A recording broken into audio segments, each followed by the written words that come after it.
फाशी मारावे, मारिता मारिता घ्यावे राजो आपुले, देशद्रोही चितके कुत्ते मारो निघालावे परते, देवदास पावती पत्ते यदर्ती शोषोळ. फाशी द्या असं म्हणत आज गडिंग्लज मध्ये सकल हिंदू समाजानं आक्रमक होत आपले निवेदन प्रांताधिकारी यांच्याकडे सुपूर्द केले. सर्वात पुरातन सनातन असा धर्म जर कोणता असेल तर तो हिंदू धर्म आहे. तुम्ही पाहिलं असाल की त्यानंतर पारसी असतील, यहुदी असतील आणि त्यानंतर अनेक धर्म स्थापन झाले.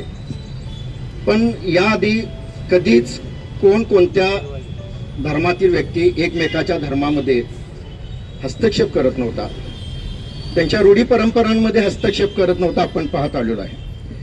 आणि ज्या ज्यावेळी अशा घटना घडल्या त्यावेळी हिंदू समाजातील राजे महाराजे छत्रपती शिवाजी महाराजांच्या सारख्या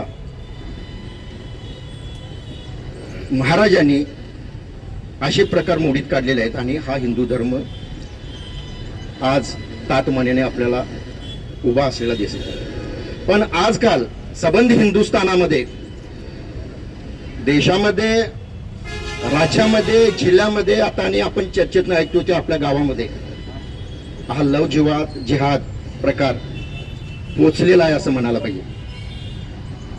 आम्ही त्यांच्या धर्मात कधी हस्तक्षेप केलेला नाही, पण हे जिहादी जाणून बुजून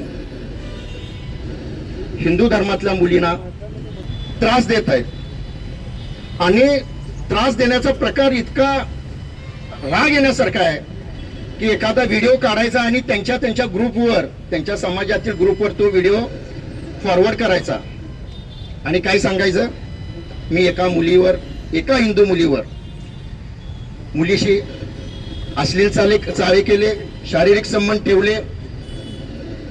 हे सहन होण्यासारखं नाही आहे. काल शिरोलीतली घटना मलाही वाटायचं, मी इथं जाहीरपणे सांगतो की कदाचित हे राजकारणासाठी लव जिहाद हा शब्द आलाय की काय.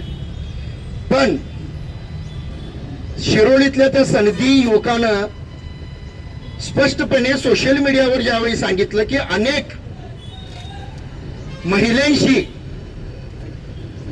महिलांशी मी शारीरिक संबंध ठेवलेले आहेत आणि त्यांचे व्हिडिओ बनवलेले आहेत. गडिंग्लज मध्ये एक 4वी-5वीच्या मुलीवर सुद्धा या समाजातील परप्रांतीयानं ज्यावेळी बलात्कार केला त्याचेही व्हिडिओ त्याने काढून त्यांच्या ग्रुपवर फॉरवर्ड केलेले होते. केलं, त्याला शिक्षा झाली, पण प्रवृत्ती थांबत नाही आहे. गडिंग्लज मध्ये सुद्धा परवा एक विवाहित महिलेवर एक विवाहित पुरुषाने जे काही मेसेज केलेले होते ते तिला लाज निर्माण करणारे होते. आणि कायदा सांगतो, एखाद्या स्त्रीला ज्यावेळी लाज वाटावी अशी वाटते, ती भावना निर्माण होते, तो रेपच असतो. खरं तर पोलीस प्रशासनाला माझी विनंती आहे, मला खात्री आहे ती व्यक्ती फक्त तिथपर्यंत थांबलेली नसेल तर त्याचा व्हॉट्सअप जे काही चॅटिंग आहे ते आपण मोबाईल तुमच्या हातात घ्यावा तुमच्याकडे आणि ते सगळा तपास करावा. त्याचबरोबर आता मी ऐकलं की शेख नावाचा एक गडिंग्लज मधला इसम वारंवार हिंदू महिलांच्या हात धरतो. हा काय प्रकार सुरू आहे? मला इथल्या मुस्लिम बांधवांना सांगितलं पाहिजे. काल त्यांचं एक निवेदन मी वाचलं. भावानो, तुम्ही त्यात लिहिलं, तुम्ही एक निवेदन दिलं आणि काय लिहिलंय त्याच्यामध्ये की त्या लिंग पिसाट व्यक्तीला फाशीची शिक्षा द्या.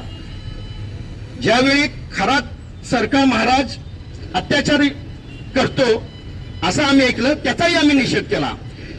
तर माझी तुम्हाला सर्वांना विनंती आहे, मुस्लिम बांधवांना, तुम्ही आता मान्य केलं पाहिजे ही जिहादी प्रवृत्ती तुमच्यामध्ये आहे आणि अशा प्रवृत्तीच्या माग तुम्ही लिंग पिसाट लावून त्याला एक मनोरुग्ण ठरवून हे जर करत असाल तर तुमच्या त्या निवेदनाचा सुद्धा मी निषेध करतो.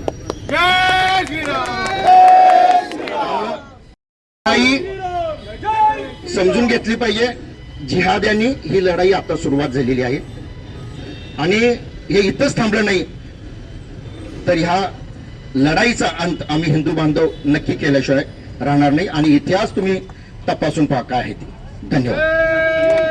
श्लोक छत्रपती श्री शिवाजी महाराज की जय. धर्मवीर छत्रपती श्री संभाजी महाराज की जय. भारत माता की जय. जनगर्जना लाईव्हसाठी कॅमेरामन अनिल पाटीलसह लता पालकर गडिंग्लज.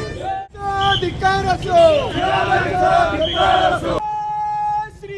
जय जय